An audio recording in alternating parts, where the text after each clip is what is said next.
Let me take you back to the start. My name is Marcy, and I've been married to Michael for almost 20 years. We met in college, fell hard and fast, got married a few years after graduation, and had Jamie shortly after that. We were the typical suburban family. Michael worked in sales, I managed a local grocery store, and weekends were for soccer games and family barbecues.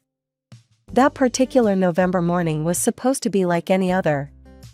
I dropped Jamie off at school. He was in his sophomore year and already talking about colleges, scholarships, the whole deal. I was heading to work, but first decided to check our bank accounts.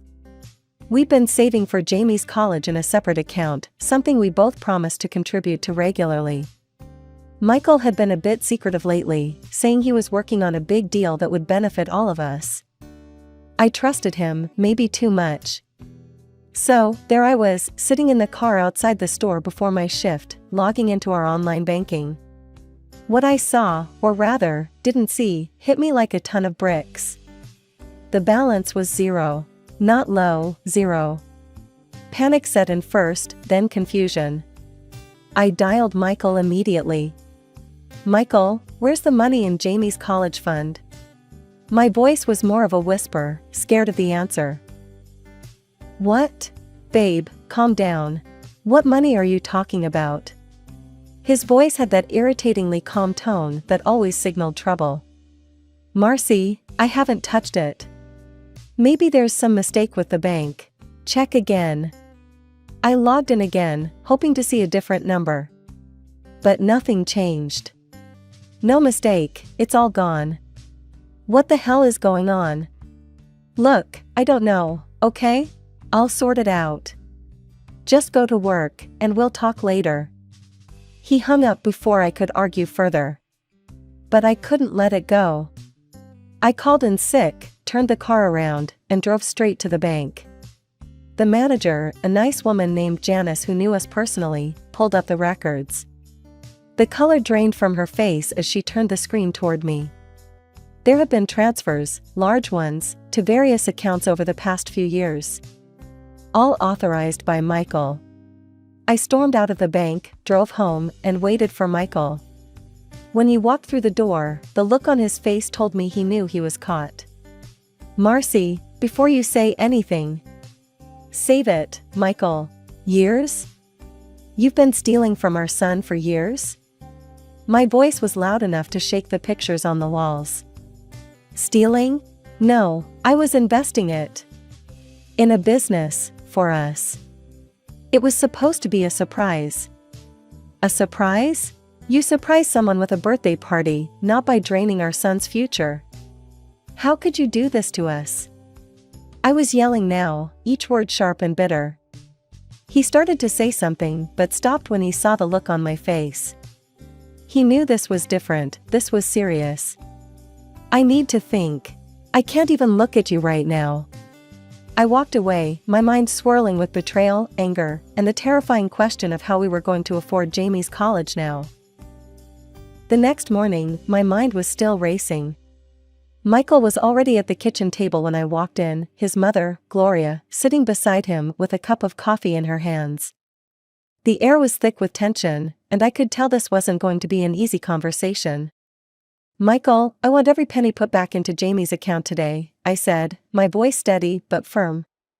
Gloria scoffed, rolling her eyes.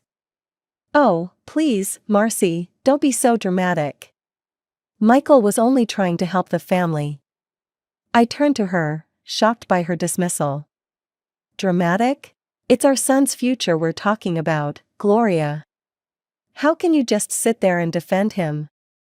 And besides, Gloria added, it's about time Jamie learned to stand on his own 2 feet. Why should he rely on us to pay for his education? I stared at them, dumbfounded. So, you're saying our promise to our son means nothing? That we should just let him fend for himself? Gloria shook her head, look at you, making a mountain out of a molehill. I'm not going to stand here and be called hysterical for caring about our son's future, I shot back, feeling the heat rise in my cheeks. Michael sighed, rubbing his temples. Look, Marcy, I think it's best if we just cool off. We're obviously not going to agree on this. No, we're not, I agreed, my mind made up. I want a divorce, Michael. The room went silent. Even Gloria stopped her tutaying. A divorce? Over this? Marcy, you need to think about this more clearly, Michael said, his voice low. I've never been more clear about anything. You took our son's future away, and you expect me to just accept it? No, I can't and I won't. And I want the house in return for all the money you spent. That's my final decision. Michael laughed, a cruel sound that filled the room. You think you can just take everything? I'll fight you for the house. I'll fight you for every damn thing in that divorce court. I could feel Gloria's eyes on me, her disdain palpable.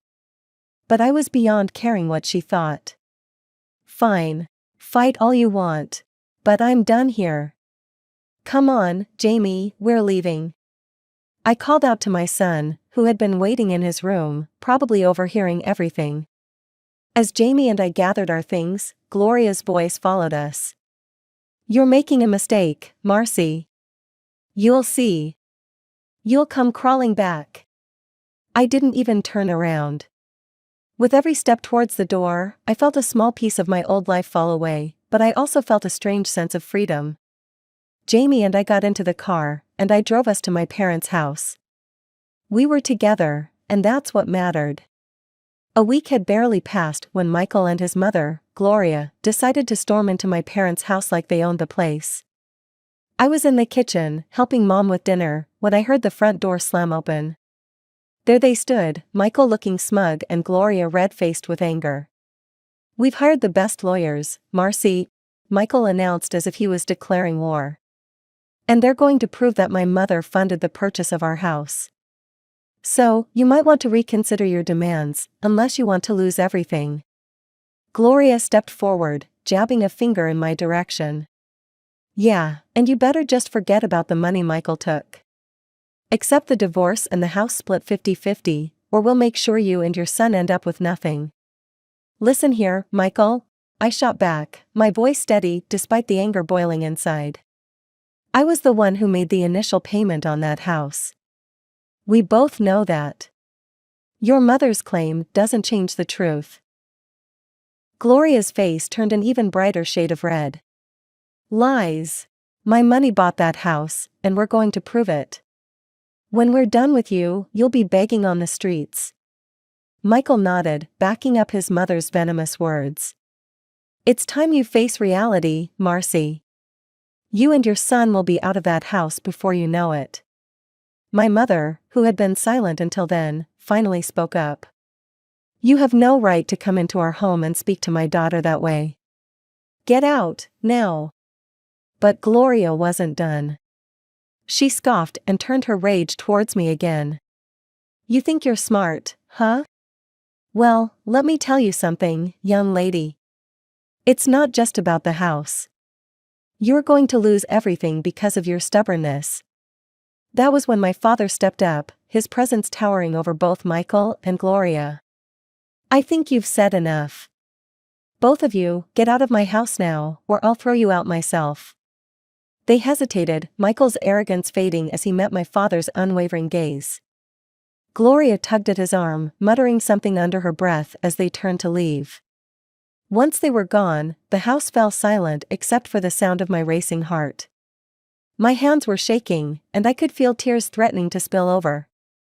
Later that same day, after dinner had been cleared and we were all trying to find some normalcy, Jamie spoke up. He had been quiet throughout the meal, lost in thought. Mom, I remembered something weird, he began, looking unsure. A couple of weeks ago, I saw Dad and Aunt Linda at the mall. They were in the jewelry store. My heart sank. Linda had been my best friend since high school. What were they doing there? I asked, though part of me wasn't sure I wanted to know the answer. They were picking out jewelry. Aunt Linda said it was a gift for you. Jamie's voice trailed off, his expression confused. A gift for me? I repeated, feeling a mix of hope and suspicion. But he never gave me any jewelry. Yeah, and that's what's weird. They were laughing and looked really close. Aunt Linda even told me to keep it a surprise. Jamie frowned, clearly troubled by the memory. My mind was racing. None of this made sense. Why would Michael buy jewelry with Linda and not give it to me? And after today's confrontation, everything felt even more suspicious. I need to get to the bottom of this, I said, more to myself than to anyone else. I'm going to hire a private detective. I need to know what's going on. I could feel my resolve hardening. If Michael was cheating on me with my best friend, I had to know the truth. A couple of weeks later, I got a call from the detective I'd hired. His voice was grave as he asked me to come to his office to discuss his findings. My stomach churned the entire drive over. When I arrived, he handed me a thick envelope. "Mrs. Harper, I'm sorry to say, the news isn't good," he started, and from there, he laid it all out. The detective had followed Michael and Linda, taken photos, and even got receipts from their purchases, including an expensive necklace that certainly never made its way to my neck. "Your husband and Mrs. Linda have been having an affair. I'm very sorry." The drive home was a blur. When I finally got back to my parents' house, I found Mom and Dad in the living room. I told them everything, showing them the photos and receipts. The shock on their faces mirrored the hollow feeling inside me. "Oh, Marcy, I'm so sorry," Mom said, her voice breaking as she came over to hug me. "That woman has been in our home, shared our meals. How could she? I can't believe Linda would do this to me," I whispered, feeling a tear roll down my cheek. "All these years, she's been lying to me, to all of us." Jamie came into the room then, hearing the last part. "Mom, are you okay? What happened?" I wiped my eyes and managed a small smile for him. "It's going to be okay, honey. We just found out something upsetting about Dad and Linda, but we'll get through this. We're together, and that's what counts." That night, as I lay in bed, the betrayal gnawed at me. Michael and Linda had deceived me, stolen from me, and broken my trust. But I knew one thing for sure, I wasn't going to let them destroy me. I would fight back, for my son and for the life I deserved. The next morning, I called Linda and invited her to chat. 2 hours later, I sat across from Linda at the small cafe where we used to meet for our girls' chats, the irony of the situation not lost on me. She seemed oblivious to the storm brewing inside me, smiling as she sipped her coffee. "So, how's Jamie doing, huh? Must be getting ready for college soon?" Linda asked, her voice light and breezy. I clenched my jaw, staring straight at her. "Actually, Jamie's not doing great.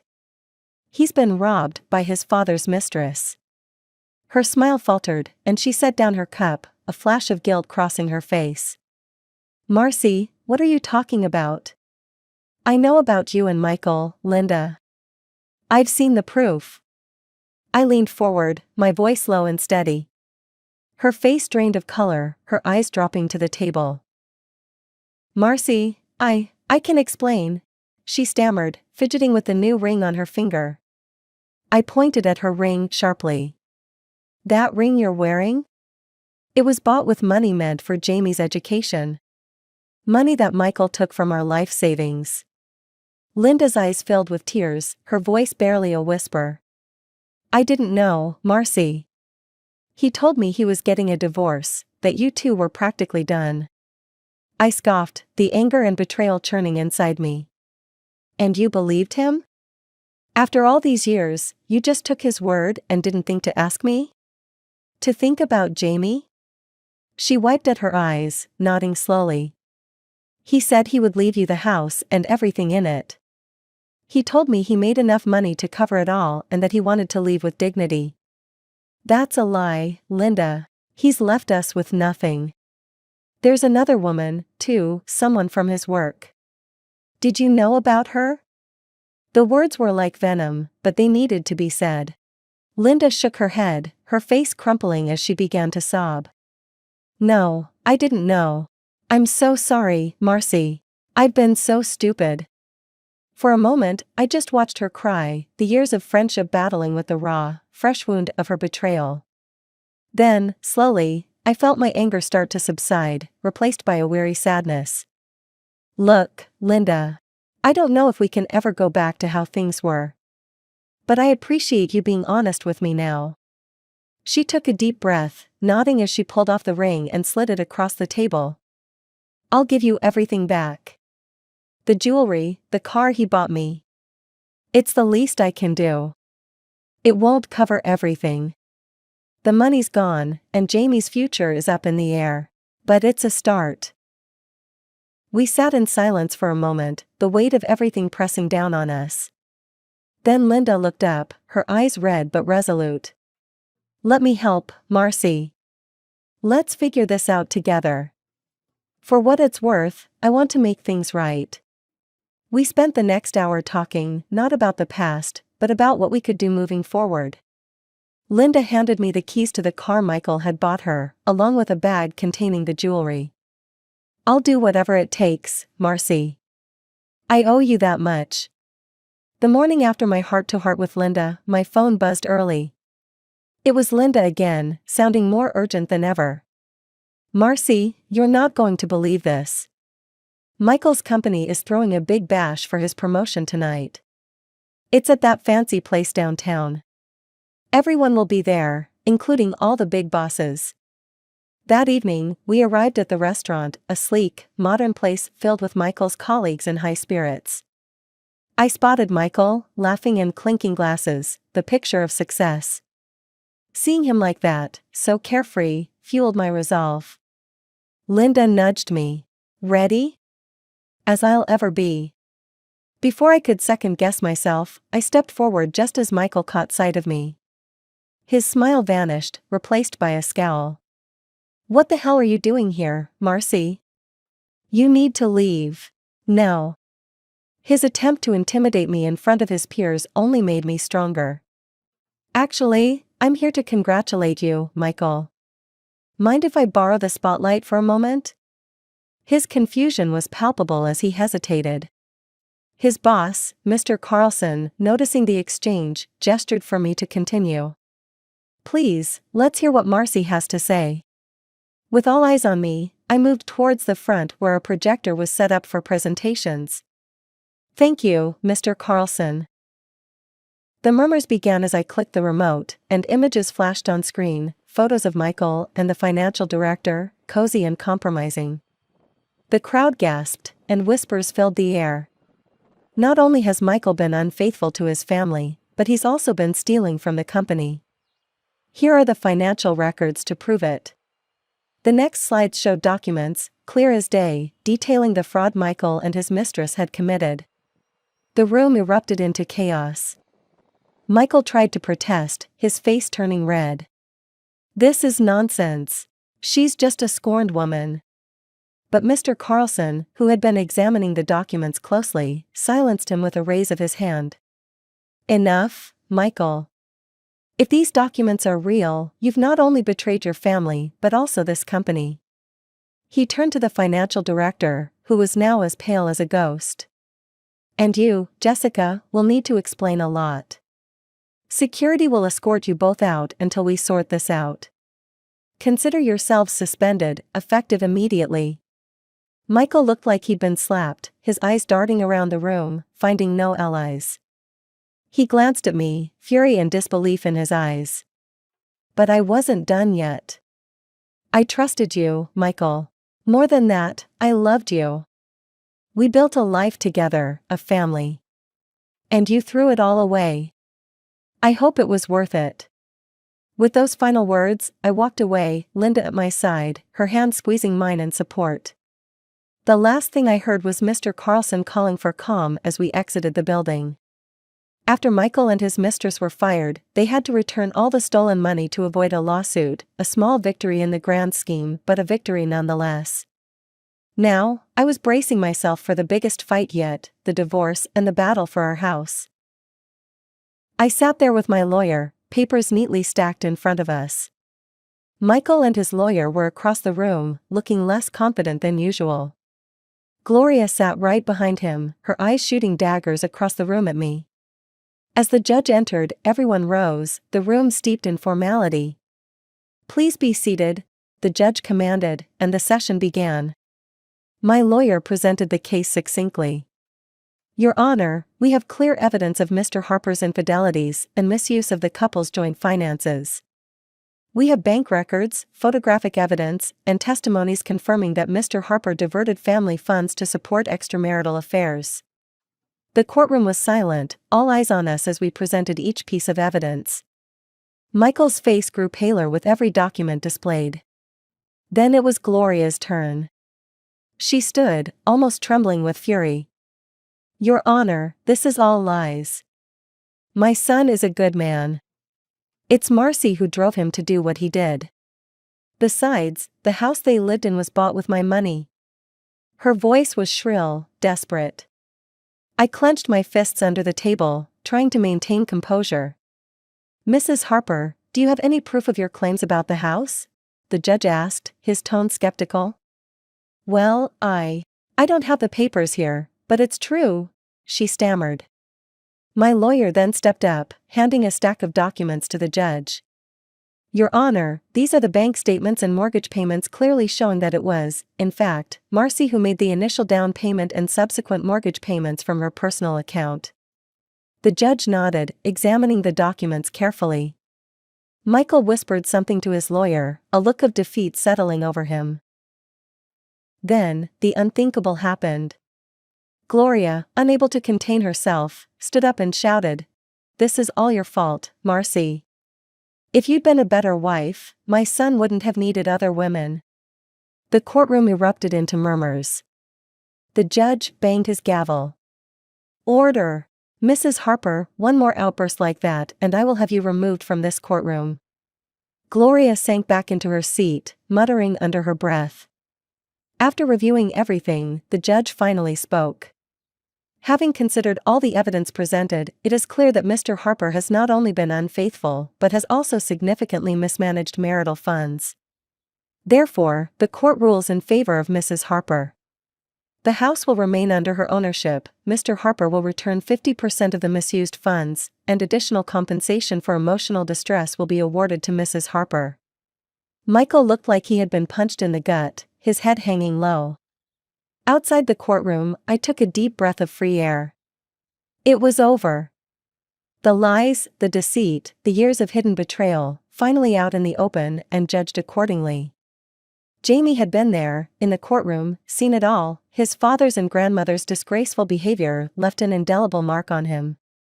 It was after the trial, on a quiet evening at home, when he came to me, his decision weighing heavily on his young shoulders. Mom, I can't see Dad anymore. Not after everything. I don't think I want to talk to Grandma Gloria either.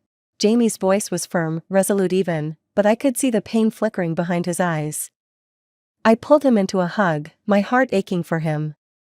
It's okay, Jamie. You do what you feel is right for you. I'm here, no matter what. In the weeks that followed, the idea of remaining in the house that was once a symbol of our family's unity felt more and more impossible. I made the decision to sell it, to give Jamie and myself a true fresh start. We chose a smaller, cozier place not far from the college Jamie hoped to attend, a new beginning within reach of his future. Michael's downfall was steep and rapid. His career was shattered, his reputation in tatters. The last I heard, he was barely scraping by, relying on odd jobs and his mother's pension after the hefty sum he had to return to us. One evening, while Jamie and I were unpacking boxes in our new living room, he looked up from a book he'd just shelved. Mom, do you ever feel bad for Dad? His question caught me off guard, a simple query filled with complex emotions. I paused, considering my words carefully. Jamie, I feel sad about how things turned out. But feeling bad for him? He made his choices, honey. We all have to live with the results of what we do. What's important is that we try to do better, be better. Jamie nodded, a thoughtful frown creasing his brow. I want to be nothing like him, Mom. And you won't be. You're your own person, with your own choices to make. I ruffled his hair, proud of the young man he was becoming. Life slowly found a new rhythm, our days filled with work, school, and the occasional movie night in our snug living room. I continued my job at the grocery store, the normalcy of work a welcome anchor. As the days turned into weeks, and weeks into months, our new home grew around us like the garden we tended together, slowly, with care and a lot of love. Reflecting one evening over a cup of tea, I realized that despite the trials, the heartaches, and the upheaval, we had emerged stronger. I had fought for my son's future and my own peace of mind, and won.